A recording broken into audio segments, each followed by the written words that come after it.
Hello noble ones, welcome back to my channel. Finally, as I have promised, today I will talk about and evaluate the fighting style in the video game series The Witcher. Let's do it.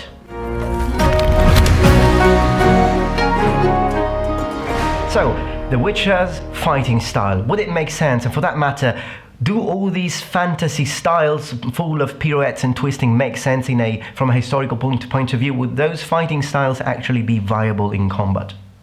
Well, I've seen a lot of forums, I've watched other YouTubers talk about this, and I think one of the most important things to talk about and to consider is what is the setting of that fantasy game? Is it low fantasy or is it high fantasy? And this is dramatically important because if you're talking about low fantasy, then we should expect people, warriors, knights and fighters, and particularly swordsmen, just to say one since we are focusing on these, to behave, fight and use weapons in a very similar way to the way we use them in Europe in the Middle Ages. Why? Because even if it's another planet, if we are still going to have the same sort of physics, the same sort of weapons, the same sort of armors, how it is in most of these cases anyways, even if we are taking place in other planets and in other worlds, and they do look very similar to our German, Italian and English knights.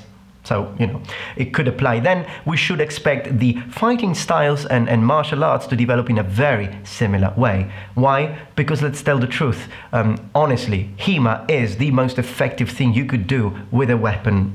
If we are talking about high fantasy, then that is a completely different kettle of fish. And this is what we're going to talk about here in The Witcher. As a matter of fact, The Witcher series is high fantasy. Why is it high fantasy? Because if you think about it, they've got magic, they've got monsters, they've got witches. It's high fantasy. And this is why today we're going to examine The Witcher's fighting style from this new point of view, high fantasy setting. And no, in order to do that, I am not going to dye my hair, honestly, because you know what? That bloke over there, well, he's got short hair if you compare it to mine.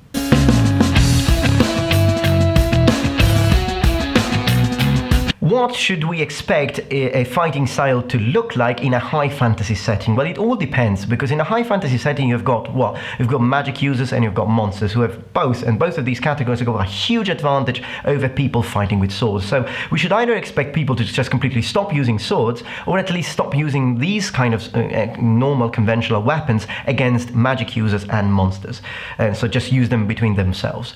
However, another possibility is that weapons such as these and even techniques will be infused with magic, or will have some sort of, forging techniques, something that will make them at the same level of efficacy with a magic user or a big monster. In that case, then we should expect swordsmen and people using weapons that resemble our Middle Ages to actually use them and even have a chance or even be at the same level as those people using magic and just brutal strengths and human strength. Another possibility is also taking in consideration new different kinds of metals and new different kinds of smithing materials that would have evolved because of perhaps some raw materials that we don't have in our planet and that make weapons of this sort much more effective against such creatures. One very simple idea with this is, for example, the idea of using silver that actually works against werewolves and undead, or even blessed weapons that are very effective against certain types of fiends. So having taken all of this in consideration, the real question should be, these weapons and these fighting styles, what are they supposed to kill? And this is a very important question. If The Witcher is fighting witches, monsters, if The Witcher is fighting trolls and orcs, then we should examine these opponents, and then the fighting style and weaponry should develop accordingly. This is what happened in Europe, isn't it? Weapons have developed and changed over the centuries depending on the sort of defense and even defensive equipment like armors that they had to face. It's a natural evolution system and concept, so to speak.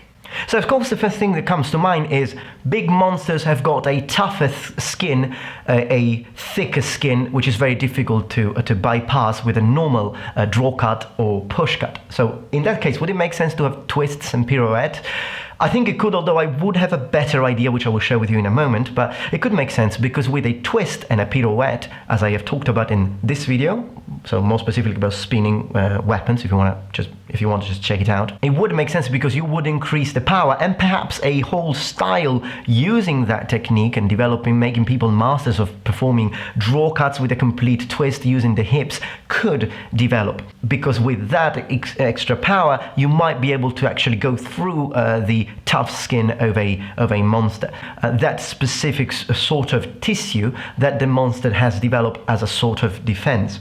Because otherwise, if you're just talking about thick skin, then we're talking about natural armor. And what was the natural development against armor when we were talking about blades? Half swording. So I would be very happy actually to see the Witcher half swording against monsters with thick skin, because that would be really, really cool and actually realistic. Pirouetting, of course, lots of people say, well, if you twist around, people can just stab you. True, if they're quick. But if you're fighting against a monster who is big, most of the times he's strong, but he's slow, right? And also you have to consider that most of these times these monsters are not particularly intelligent, are they? So you could take advantage of that. You could know that if he swings, he's going to hurt you, but most likely if you train and you're really, really quick, you might hit the monster before he actually realizes what you're doing. Some people brought up the idea of just confusing the monsters with all the pirouettes. No, I don't really buy into that. I don't think a monster would even realize what you're doing if he's that stupid, and if he's intelligent he would.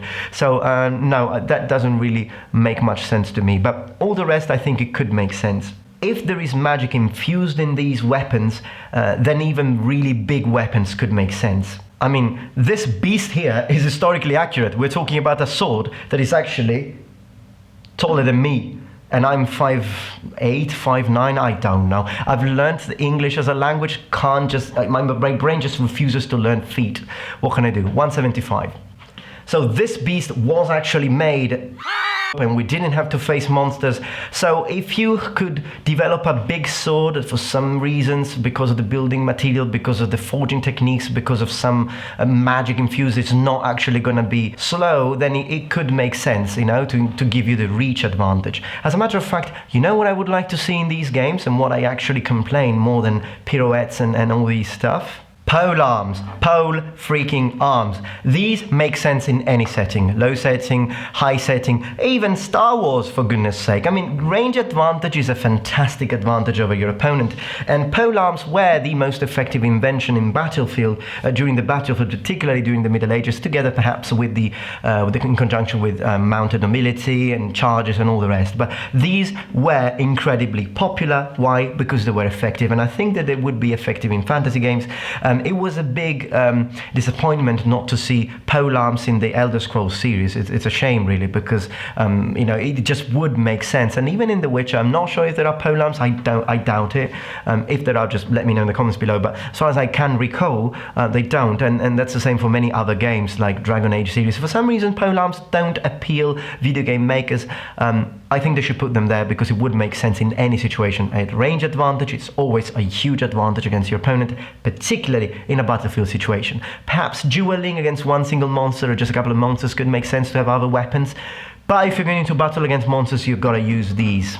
So, to sum it up, it would be natural for a fighting style in a high fantasy setting to develop in a completely different way from how real historical fighting has developed here in our planet. Too many factors, too many variables, many things would have to be taken into consideration. How important magic is, how accessible magic is, how much of an advantage would be to put these two things together, magic and weapons.